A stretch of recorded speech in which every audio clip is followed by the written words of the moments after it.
up, boys and girls? Happy Sunday. Yeah, I know this is a little bit different. I've just been on the road a little bit today. I'm not gonna have enough time to sit down and chop it up with you guys, so I thought I would just do one of these. You know what I'm saying? A little something in the car. But yeah, no, I just had a couple things I wanted to discuss with you guys in regards to positioning yourself in life a little bit. What I've learned about, I guess it's my personal experience and how I position myself in life and how I think it's going to pay off and the reason why I'm doing such things that I'm doing. And it's all about, and I'm going to talk about kind of managing your time and what time really is and how you're going to use time to your benefit.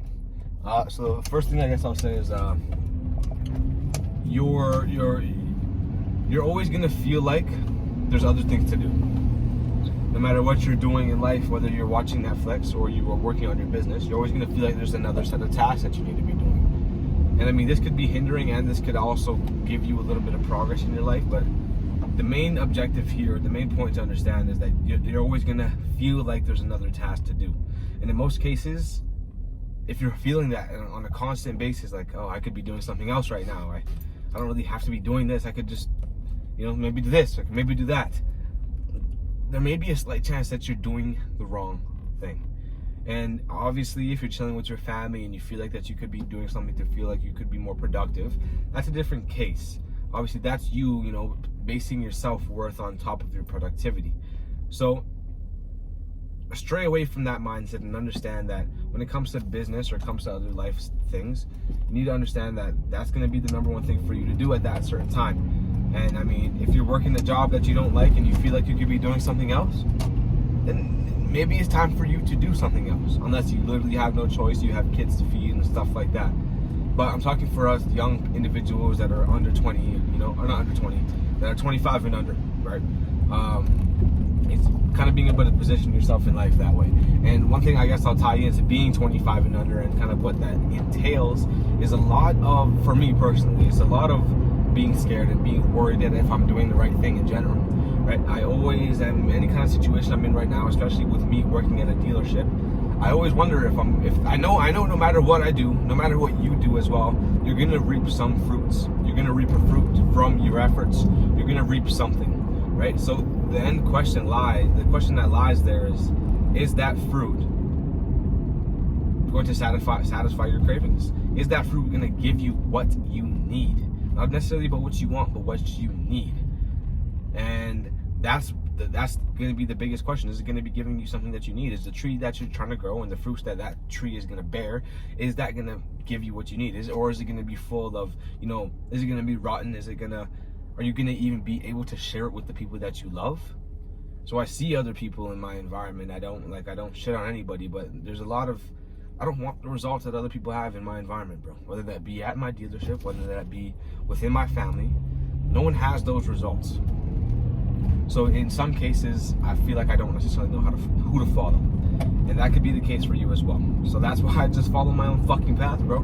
I do my own things. I try to do it in silence. When family times come up, I just shut the fuck up, laugh.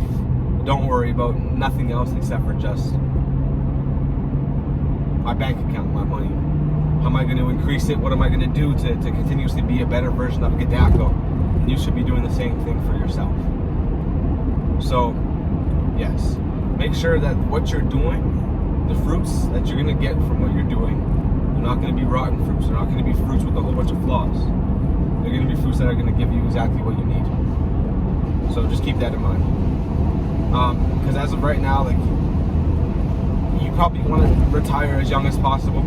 You want to have more money, you want to be able to live the life that you want to live, and so do I. I can't necessarily tell you how to do that, but what I do know, and from some of the results that I've gotten in terms of selling music online and making a few $1,000s a month on my own business, is like, bro, you need to have a job that allows you to escape after those 8 hours.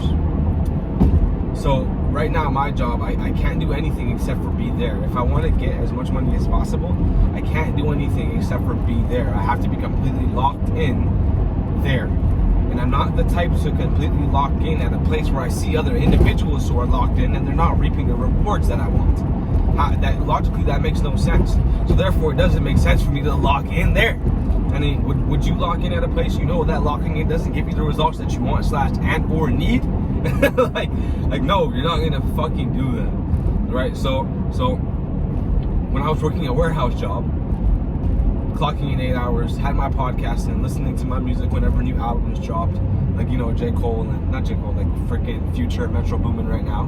When those albums did drop, stuff like that, I was listening to them and podcasts in my ear. When I left work, I'm locked into my business.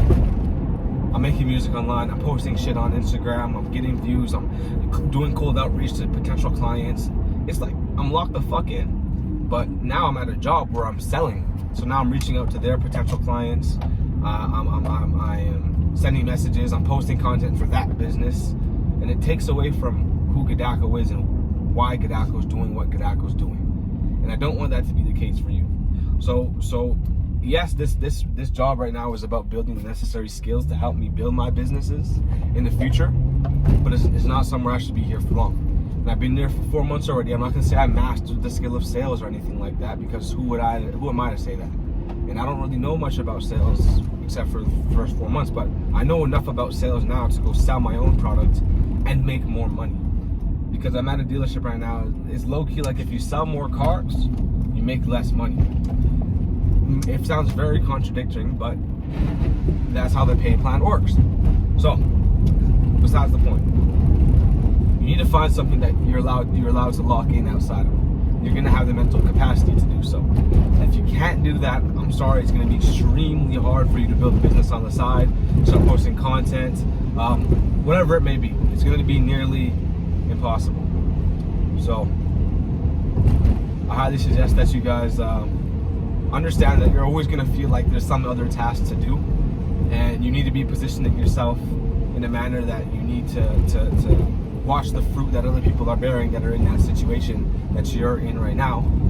And yeah, just know where to lock in. Find yourself a job that's going to allow you to do what you need to do on the outside. And that's kind of what I'm going to go back to now. Either another sales job or go back to my fucking warehouse lifestyle. We'll see what happens. So yeah, that's kind of the number one thing I wanted to say. There's one little thing I just kind of want to touch on in terms of anxiety and having these overwhelming thoughts in your life. And I mean, one of them, there's a few major components. One component that I touched on in my last video about you having that anxiety is you not understanding the world itself. But the other part about it is you being scared of death. Death is the most basic things that all humans have to come to peace with. You're gonna die one day, and you're gonna lose everybody that you ever loved, and that's just the case. And if you can't, accept that basic truth, then you're gonna be overwhelmed by everything and everything else. So it comes back down to the foundation of understanding that you're gonna die one day, and everybody else you love is going to as well. Once you accept that fact, you're gonna realize that all the other anxieties and worries and other bullshit is just gonna fade, because you've mastered, or you've fully come to peace with that basic human fact that we're all gonna die. So yeah, those are the main things I want to touch on for today. Happy Sunday. I love you guys. Start off tomorrow strong, G. Peace.